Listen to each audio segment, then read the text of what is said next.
Para sedherek ingkang kinasih, kawula Yesi saking GKJ Karangnangka. Wekdal punika nyarengi panjenengan sedaya ing renungan Sabda Winedhar dinten Setu, tanggal 18 Juli taun 2026.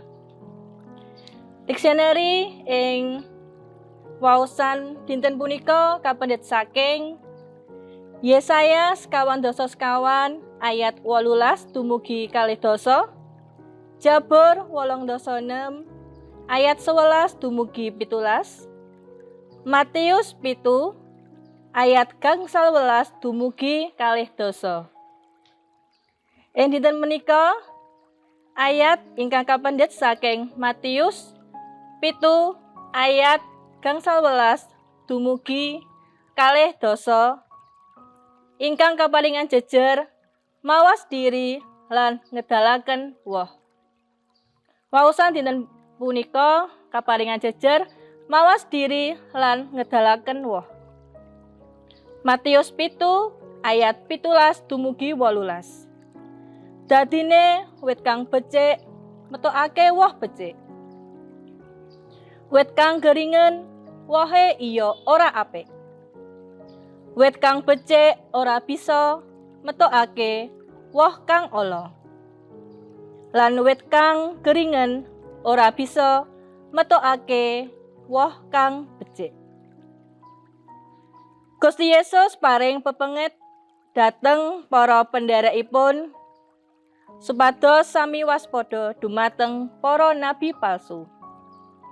Nabi-nabi palsu punika dhateng kanthi mangangge rasukan wulu wedhus gembel. Ketingalipun sae, ananging manahipun kados asu ajag kang sumodya damel cilaka.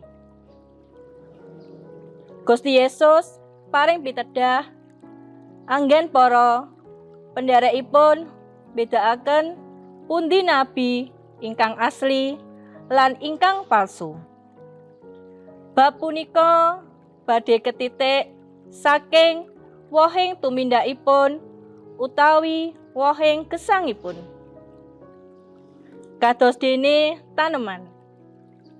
Wit ingkang sae badhe ngedalaken woh ingkang sae. Lan kosok wangsul wit ingkang awon wohipun mesti awon. Emanipun manungsa asring kagodha kangge ningali bleger saha solah bawa ingkang ketingal. Kamangka tiyang ingkang ketingal saleh dereng mesti resik manahipun. Nanging wohing gesange inggih punika tumindakipun.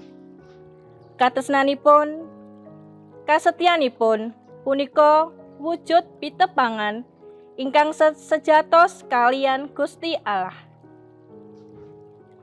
Gusti paring piwucal supados kita boten gampil kesengsem dumateng bab-bab ingkang ketingal. Nanging saged ningali kanthi lantip lan wicaksana. Sumangga kita dados tiyang ingkang wicaksana. Lan tansah nyuwun pitulunganipun Gusti supados saged mbedakaken punapa ingkang sae lan ingkang awon. Salajengipun prayogi kita ugi boten namung biji tiyang sanes. Nanging ugi tansah mriksa badan kita piyambak-piyambak. Wohing gesang kita punika woh kang sae utawi awon. Kapitadosan punika kedah dipun wujudaken srana tumindak. Mugi kita tansah nyuwun pitedah saking Sang Roh Suci supados gesang kita saged ngedalaken woh ingkang damel renaning penggalihipun Gusti Allah lan migunani tumrap sesami. Amin. Sumangga kita ndedonga kawula dherekaken. Gusti, kawula ngaturaken panuwun awit saking pangandika paduka. Mugi kawula saged mujudaken ingkang paduka ajaraken dumateng kawula sedaya. Matur nuwun Duh Gusti. Ing asmanipun Gusti Yesus kawula ndedonga. Amin.